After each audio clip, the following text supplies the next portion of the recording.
زه درته یوه خبره کومه، دغه راتلونکي انتخابات مونږ تاسو خو په انتخاباتو باور هم نه لرو، دا حرام هم دي.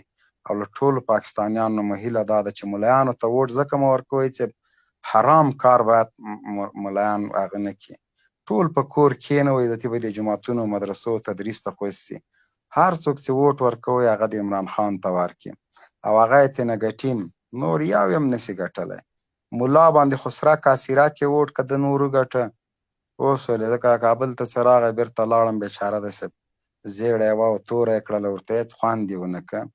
دی خو ډېر کش و پاش کې راغلی. نو ملا ته ووټ ورکول یقین د اوسه کونې ته بم کېښودل.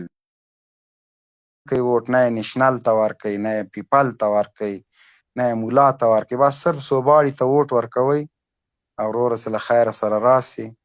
او د ما انشاءالله دا پیشبیني درته کوم چې د خان حکومت راغی، زه به درته داسې لوکس د سرطان روغتون په کابل کې جوړ کړم. ما سره وعده کړی، په الله قسم چې هغه ظالم بیا له خپلې وعدې نه اوړي ښه. او بل به تعلقات د دواړو اسلامي هیوادونو ترمنځ ښه سي، هغه یو ازاد او حر سړی ده.